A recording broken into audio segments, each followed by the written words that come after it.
Good morning money persons, welcome to ask money Parshu. ఈరోజు ask money పర్షులో మీరు పంపించిన క్వశ్చన్స్కి నేను ఆన్సర్ చేసే ముందు ఒక విషయాన్ని అయితే మీ దృష్టికి చాలా ఇంపార్టెంట్ విషయం ఇది, దీన్ని మీ దృష్టికి అయితే తీసుకొద్దాం అనుకున్నాను. ఈ వీక్లో నేను ట్విట్టర్ ర్యాండమ్గా చూస్తుండగా నా ఫీడ్లోని ప్రీతి చోబే అని చెప్పి ఒక లేడీ ట్వీట్ కనబడింది. ఆవిడ హాస్పిటలైజ్ అయిన ఫోటోని ట్వీట్ చేసి ఏమని రాశారంటే, నేను సడన్గా అన్కాన్షియస్ అయిపోయాను. అన్కాన్షియస్ అయిపోవడంతో మేదాంత హాస్పిటల్లో అయితే నన్ను అడ్మిట్ చేశారు. నా హెల్త్ ఇన్సూరెన్స్ కంపెనీ ఏదైతే ఉన్నదో వాళ్ళకి మేదాంతకి డైరెక్ట్గా టైఅప్ ఉన్నది. సో నాకు ఎటువంటి ప్రాబ్లం లేదని చెప్పి ఆ హాస్పిటల్ అయితే అడ్మిట్ చేశారు. అండ్ ఆ హాస్పిటల్ అడ్మిట్ అయిన తర్వాత నన్ను ఐసీయూలో అయితే పెట్టారు.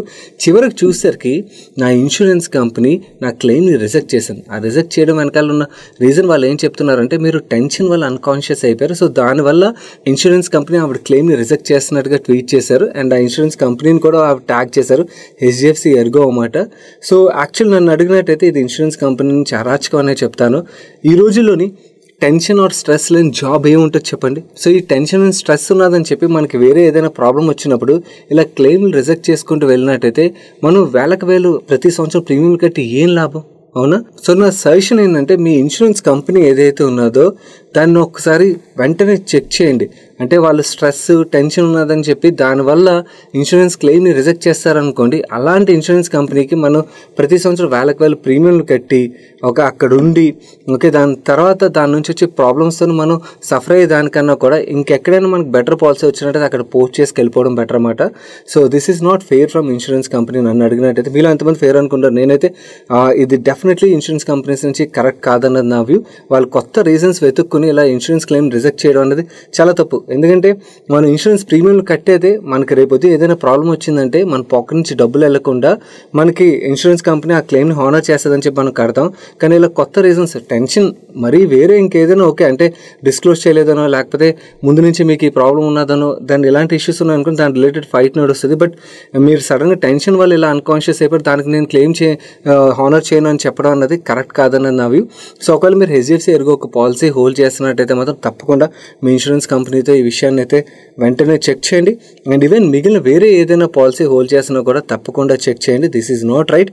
అండ్ ఇన్ఫ్యాక్ట్ మీరు మాత్రమే కాదు, మీ ఫ్యామిలీ మెంబర్స్లో ఎవరైనా కూడా HDFC Ergo or health insurance పాలసీలు హోల్డ్ చేసినట్టయితే వాళ్ళకి ఈ విషయాన్ని అయితే చెప్పండి. ఎందుకంటే ఇలా టెన్షన్ స్ట్రెస్ అని చెప్పి క్లెయిమ్ రిజెక్ట్ చేయడం అనేది కరెక్ట్ కాదన్నది నా వ్యూ.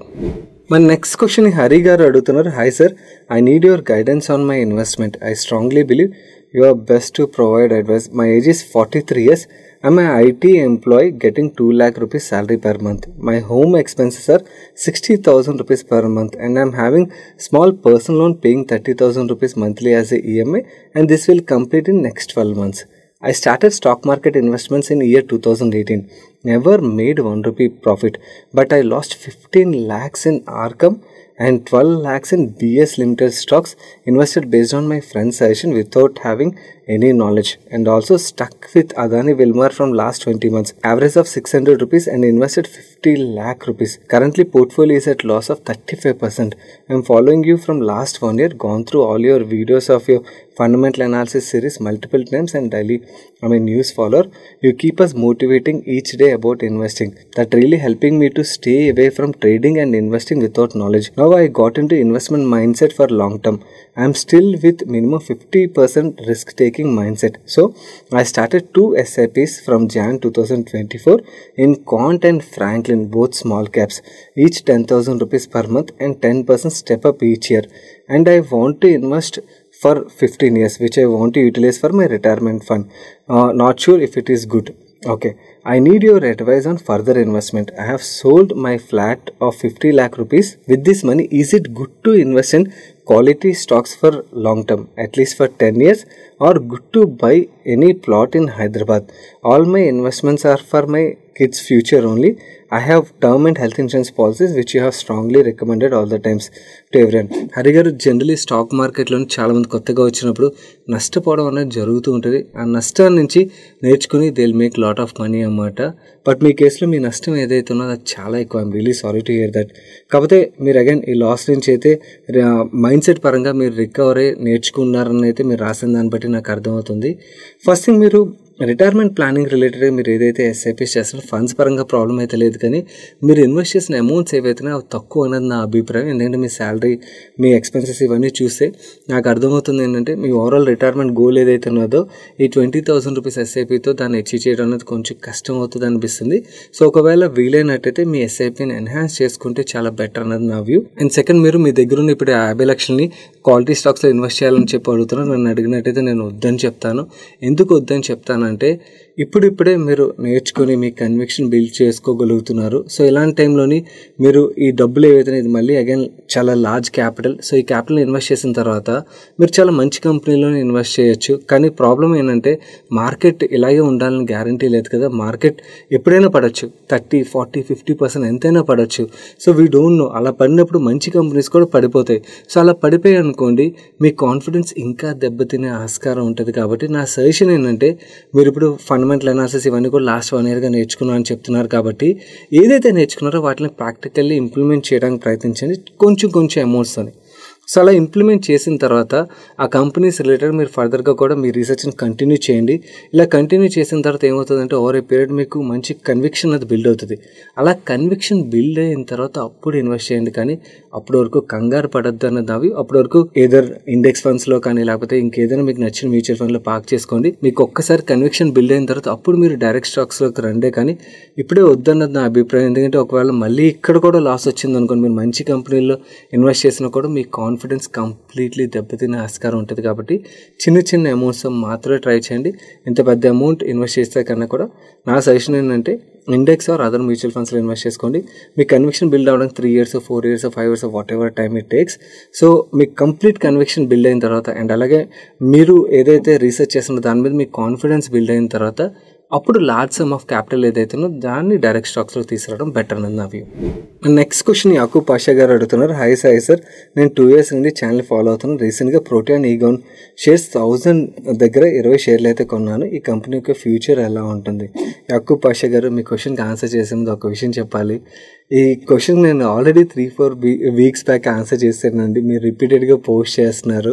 ఈ కంపెనీ పరంగా it's really good company and in fact రీసెంట్గా మార్కెట్ ఏదైతే కరెక్ట్ అయిందో ఆ కరెక్షన్ టైంలో చాలా బాగా కరెక్టే, మంచి లెవెల్స్కి అయితే వచ్చింది. సో అంత వరి అవ్వాల్సిన పని లేదు. ఒకవేళ మీ ప్రైస్ కన్నా కూడా పడిపోయి ఉన్నా కూడా బిజినెస్ పరంగా చూసినట్టయితే మాత్రం డెఫినెట్లీ బిజినెస్ అయితే ఇట్స్ రియలీ గుడ్ అండ్ అలాగే అసెట్ లైట్ బిజినెస్ మోడల్ అన్నమాట. సో టెన్షన్ పడద్దు. ఇంకా డీటెయిల్గా ఆన్సర్ కావాలంటే 3-4 weeks బ్యాక్ ఆస్క్ మనీ పర్షులు అయితే ఆన్సర్ చేశాను, మీరు అక్కడికి వెళ్తే దొరికేస్తుంది. అండ్ మిగిలిన వ్యూవర్స్ కూడా గైస్, మీకు కూడా ఏదైనా క్వశ్చన్ ఉండి మమ్మల్ని అడగాలనిపించినట్టయితే మిగిలిన వ్యూవర్స్ అయితే ఎలాగైతే అడుగుతున్నారు అలా #ఆస్క్ మనీ పర్స్ అని చెప్పి కంటిన్యూస్గా రాసి మీ క్వశ్చన్ పోస్ట్ చేస్తున్నట్టయితే మీ క్వశ్చన్స్ అయితే మాకు రీచ్ అవుతాయి.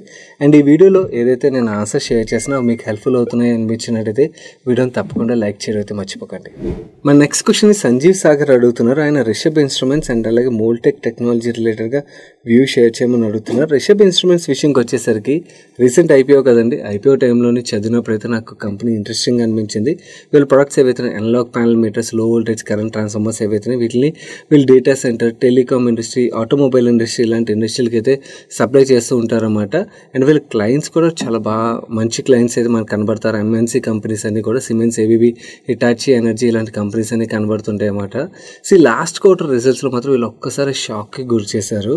వీళ్ళ మార్జిన్స్ ఆల్మోస్ట్ 18% నుంచి 3% పడిపోయేసరికి స్టాక్లో చాలా ప్రెషర్ అయితే క్రియేట్ అయింది. దాని రిలేటెడ్ మేనేజ్మెంట్ ఏం చెప్తున్నారంటే వాళ్ళ హై ప్రెషర్ అల్యూమినియం డైకాస్టింగ్ బిజినెస్ ఏదైతే ఉన్నదో వీళ్ళు కరెంట్లీ 40% ఆఫ్ ద రెవెన్యూ ఇక్కడ నుంచి వస్తుంది. ఇందులోని ఆటోమొబైల్ ఇండస్ట్రీ నుంచి మెజారిటీ ఆఫ్ ద కంట్రిబ్యూషన్ వస్తుందని అండ్ ఆటోమొబైల్ ఇండస్ట్రీలో వీళ్ళు 6 న్యూ ప్రాజెక్ట్స్ లాంచ్ చేసినట్టుగా, ప్రాజెక్ట్స్ రిలేటెడ్గా వీళ్ళు కొంచెం బాగా స్పెండ్ చేస్తున్నట్టుగా అండ్ జెస్టేషన్ పీరియడ్ ఏదైతే ఉన్నదో అది ఇంకొక 6 to 9 months టైం పడుతుందని అయితే మేనేజ్మెంట్ కామెంట్ చేస్తున్నారు. సో దానివల్ల ఓవరాల్ వీళ్ళ మార్జిన్స్ మీద ప్రెషర్ క్రియేట్ అయినట్టుగా చెప్తున్నారు. ఓవరాల్గా వీళ్ళు గైడెన్స్ విషయంకి వచ్చారు. నెక్స్ట్ ఇయర్ గైడెన్స్ కూడా మంచి గ్రోత్ నెంబర్ అండ్ అలాగే మంచి ఎబిటర్ నెంబర్ని గైడ్ చేస్తున్నారు. కానీ మనం మేనేజ్మెంట్ చెప్తున్న వర్డ్స్ని అలా బ్లైండ్గా ట్రస్ట్ చేసేలేం కదా. కపుల్ ఆఫ్ క్వార్టర్స్ అయితే ట్రాక్ చేయడం చాలా ఇంపార్టెంట్. ఇన్ఫాక్ట్ ఈ క్వార్టర్ నెంబర్స్ కూడా ఒకసారి ట్రాక్ చేయండి. అండ్ ఈ క్వార్టర్ మాత్రమే కాదు, నెక్స్ట్ క్వార్టర్ నెంబర్స్ కూడా ట్రాక్ చేయడం చాలా ఇంపార్టెంట్. ఎందుకంటే మేనేజ్మెంట్ మల్టిపుల్ టైమ్స్లో చెప్పారు వాళ్ళు Q4 అండ్ Q2 నెంబర్స్ ఏవైతే ఉన్నాయో మిగిలిన క్వార్టర్స్తో కంపేర్ చేసినట్టయితే చాలా బెటర్గా ఉంటాయని. సో ఒకవేళ ఈ Q4 నెంబర్స్ బాగున్నాయి అనుకోండి, అన్ని సెటిల్ అయిపోయాయి అని చెప్పి మనం అనుకున్న తర్వాత మళ్ళీ అగైన్ క్వార్టర్ వల్ల షాకర్ ఇచ్చారనుకోండి, దెన్ ఆ టైంలో మనం అన్నెసరీ సఫర్ అవ్వాల్సి వస్తుంది. కాబట్టి నెక్స్ట్ 2-3 క్వార్టర్స్ ఒకసారి ట్రాక్ చేయండి. మేనేజ్మెంట్ కాన్ఫరెన్స్ కాల్స్ కూడా కండక్ట్ చేస్తున్నారు కాబట్టి అవి కూడా అటెండ్ అవ్వండి. పవర్ సెక్టర్లోని చాలా మంచి సెక్టర్స్కి వీళ్ళు ప్రొడక్ట్స్ అయితే సప్లై చేస్తున్నారు.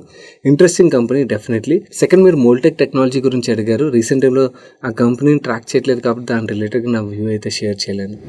మా నెక్స్ట్ క్వశ్చన్ సుహేల్ గారు అడుగుతున్నారు. High sir, insurance sector seems to be back after hit from Covid. Recent numbers from ICICI Lombard are good. Also, given the positivity in auto market, what's your opinion on current valuations of ICICI Lombard? Yes, recent numbers అయితే చాలా బాగున్నాయండి. Especially auto sector ఏదైతే ఉన్నది బాగా వీళ్ళకి growth అయితే deliver చేస్తుంది. కానీ there are couple of concerns. అంటే క్వార్టర్ నెంబర్స్ బాగున్నా కూడా నాకు కొన్ని కన్సర్న్స్ అయితే కనబడుతున్నాయి. ఒకటి, వీళ్ళ కంబైన్డ్ రేషియో ఏదైతే ఉన్నదో అది ఇంకా కూడా 100% పైనే ఉన్నది. 100% బిలో వస్తే which is really good. Second, వీళ్ళ health and personal accident, travel ఈ మూడిట్లో కలిపి నెంబర్స్ షేర్ చేస్తారు. ఓన్లీ హెల్త్ మాత్రం షేర్ చేయరు. బట్ ఈ మూడిట్లోనే హెల్త్ బుక్ చాలా పెద్దది కాబట్టి ఓవరాల్గా హెల్త్ రిలేటెడ్గా జరుగుతుందని అయితే మనం అనుకోవచ్చు. ఈ పారామీటర్లోని బేసికలీ ఇండివిజువల్ పాలసీలు ఏవైతున్నాయి, నార్మలీ మీలాంటి అలాంటి వాళ్ళందరం కూడా మనం రెగ్యులర్గా అంత క్లెయిమ్స్ అయితే చేయం. వేరస్ గ్రూప్ ఇన్సూరెన్స్లు ఏవైతే ఉంటాయో వాటిల్లోని వాళ్ళు ఏదైతే ప్రీమియం కలెక్ట్ చేస్తారో దానికన్నా కూడా క్లెయిమ్స్ ఎక్కువ ఉంటాయి అన్నమాట. అందుకని గ్రూప్ ఇన్సూరెన్స్ బుక్ ఎప్పుడు కూడా ఎనీ ఇన్సూరెన్స్ కంపెనీకి loss making business. Whereas individual health insurance policies ఇవన్నీ ఏవైతే ఇది ప్రాఫిటబుల్ బిజినెస్ అన్నమాట. వీళ్ళ ఈ నెంబర్స్లో కూడా మనం చూస్తున్నట్టయితే వీళ్ళ ఇండివిజువల్ పాలసీస్ యొక్క హెల్త్ ఇన్సూరెన్స్ ఏదైతే ఉన్నదో దాని పర్సంటేజ్ తగ్గినట్టుగా మనకు కనబడుతుంది. అండ్ అలాగే గ్రూప్ ఇన్సూరెన్స్ రిలేటెడ్గా కంట్రిబ్యూషన్ ఓవరాల్గా పెరిగినట్టుగా మనకు కనబడుతుంది. విచ్ ఇస్ నాట్ హెల్దీ అన్నది నా వ్యూ అన్నమాట. So on the business front నాకు కనబడుతున్న కన్సర్న్స్ ఇవి. బట్ ఓవరాల్గా మనం మాట్లాడుకోవాలంటే ఇన్సూరెన్స్ ఇండస్ట్రీ ఏదైతే ఉన్నదో మీరు అన్నట్టుగా కోవిడ్ రిలేటెడ్ పెయిన్ ఏదైతే ఉన్నదో అదైతే ఆల్మోస్ట్ ఇట్స్ డన్. సో ఏదో లైఫ్ ఇన్సూరెన్స్ కంపెనీస్ కానీ లేకపోతే health insurance, general insurance companies ఏవైతే డెఫినెట్లీ మనం ఈ టైంలో చూడాల్సిన కంపెనీస్ ఇవి. ఇన్ఫాక్ట్ వీళ్ళ బిగ్గెస్ట్ మోట్ ఏంటనుకున్నారు, వీళ్ళు బిజినెస్ ద్వారా సంపాదించే డబ్బుల కన్నా కూడా వీళ్ళ ఇన్వెస్ట్మెంట్ బుక్ ఈ ఎదురు ఐసిఐసిఐ లొంబార్డ్ అవ్వచ్చు లేకపోతే స్టార్ హెల్త్ అవ్వచ్చు వీళ్ళందరికీ కూడా చాలా లార్జ్ సైజ్ ఇన్వెస్ట్మెంట్ బుక్ ఉంటుంది. ఎందుకంటే మనం ఏవైతే ప్రీమియంలు కడతామో ఆ ప్రీమియంలు ప్రతి సంవత్సరం మనం క్లెయిమ్ చేయం కదా. ఓకే, పాలసీ ఎక్స్పైర్ అయిపోయిన తర్వాత ఆ ప్రీమియం ఏమవుతుంది, ఇది వీళ్ళ క్యాపిటల్ అయిపోద్ది. అవునా, అలా క్యాపిటల్ అయిపోయిన డబ్బులు ఏవైతున్నాయో ఇవే కొన్ని 100 కోట్లు ఆరు 1000 కోట్లు కూడా ఉంటాయి.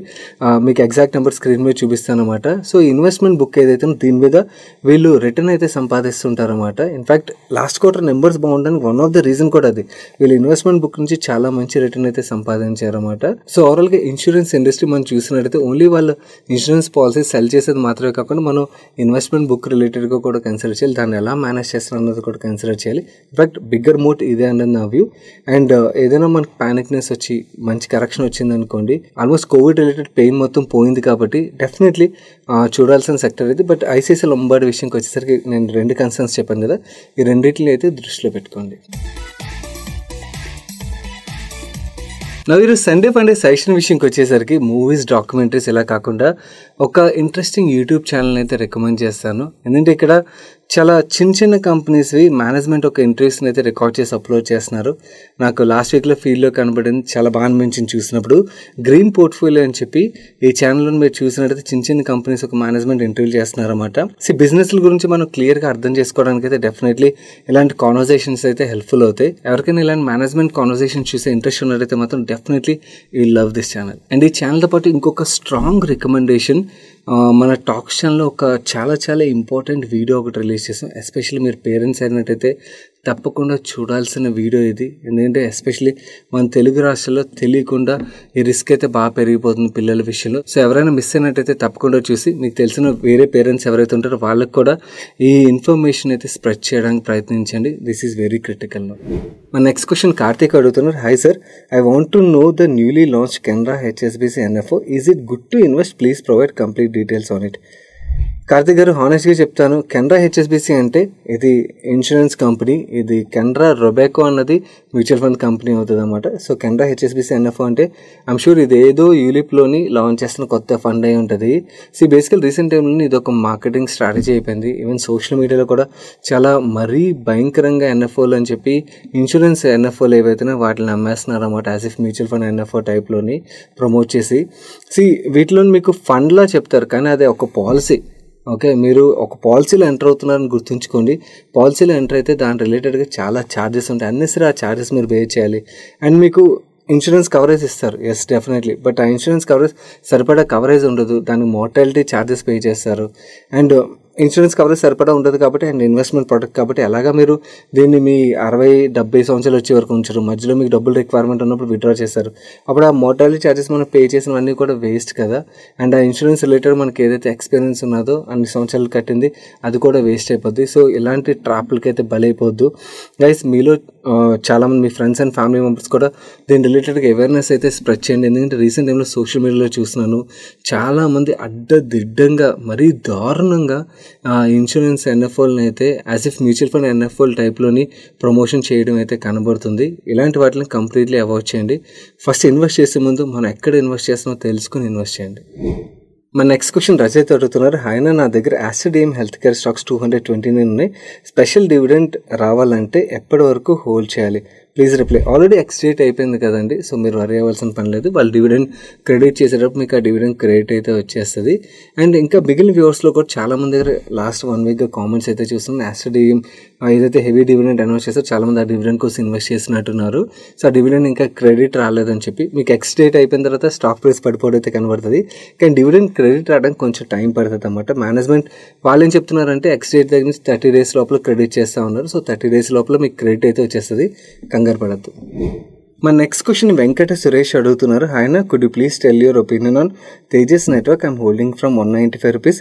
Health care global I'm holding from 245 rupees. Indoco remedies holding from 450 rupees. Hi Suresh గారు, ఫస్ట్ ఆఫ్ ఆల్ కంగ్రాచులేషన్స్ అండి. You made really good money in Tejas and health care global. IndiGo ఒకటి మీకు ఇంకా పెద్దగా పర్ఫామ్ చేయలేనట్టుంది. వేరే తేజస్ విషయంకి వచ్చేసరికి ఎంత పర్ఫామ్ చేసినా కూడా ఈ క్వార్టర్లీ నెంబర్స్ మీరు ట్రాక్ చేశారని అనుకున్నాను. ఈ క్వార్టర్లోని వీళ్ళు చాలా మంచి నెంబర్స్ డెలివర్ చేశారు. అండ్ దాని తర్వాత యాక్చువల్లీ మేనేజ్మెంట్ ఒక ఇంటర్వ్యూస్ మనం చూసాం అనుకోండి, క్లియర్లీ ఏమర్థమవుతుంది అంటే నెక్స్ట్ ఫైనాన్షియల్ ఇయర్ తేజస్కి మోస్ట్లీ బ్లాక్ బస్టర్ ఇయర్ అవ్వచ్చు అని అయితే మనం ఎక్స్పెక్ట్ చేయొచ్చు. ఎందుకంటే వీళ్ళు లార్జ్ ఆర్డర్ అయితే నెక్స్ట్ ఫైనాన్షియల్ డెలివర్ చేయాల్సి ఉన్నది. బిఎస్ఎన్ఎల్ది 7,000 కోట్లు వీళ్ళు ఆర్డర్ డెలివర్ చేయాలి. సో బిఎస్ఎన్ఎల్ నుంచే వీళ్ళకి 7,000 కోట్ల రెవెన్యూ రావాలి. అండ్ చాలా బ్రోకర్స్ ఒక ఎస్టిమేషన్ ఏంటంటే నెక్స్ట్ ఫైనాన్షియల్లో తేజస్ క్లోజ్ టు 9,000 కోట్ల రెవెన్యూ జనరేట్ చేస్తుందని అయితే యాంటిసిపేట్ చేస్తున్నారు. అంటే లాస్ట్ ఫైనాన్షియల్ వీళ్ళు జనరేట్ చేసిన రెవెన్యూ 2,471 కోట్లు అయినట్టయితే నెక్స్ట్ ఫైనాన్షియల్ వీళ్ళ రెవెన్యూ 7,500 కోట్ల రెవెన్యూ జనరేట్ చేసినా కూడా వీళ్ళ కరెంట్ రెవెన్యూ ఏదైతే ఉన్నదో అది 3 times పెరిగినట్టే కదా. అండ్ మేనేజ్మెంట్ ఏం చెప్తున్నారంటే వాళ్ళు high teens EBITDA margin maintain చేస్తామన్నారు. అంత తీసుకోకపోయినా కూడా 13% ఎబిటా మార్జిన్ తీసుకుందాం. 13% ఎబిటా మార్జిన్ తీసుకున్నా కూడా 1,170 crores ఎబిటా అయితే జనరేట్ చేయొచ్చు. కరెంట్లీ వీళ్ళు జనరేట్ చేసిన ఎబిటా చూసినట్లయితే 266 కోట్ల అన్నమాట. సో నెక్స్ట్ ఫైనాన్షియల్ మోస్ట్లీ తేజస్కి జాక్పాట్ ఇయర్ అయితే అవ్వచ్చు. Let's see. అంటే మార్కెట్ ఎక్స్పెక్ట్ చేసిన విధంగా మేనేజ్మెంట్ ఈ నెంబర్స్ డెలివర్ చేశారనుకోండి, రియలీ గుడ్. అండ్ ఇది మాత్రమే కాదు, తేజస్ రిలేటెడ్ ఇంకా చాలా పాజిటివ్ థింగ్సే జరుగుతున్నాయి.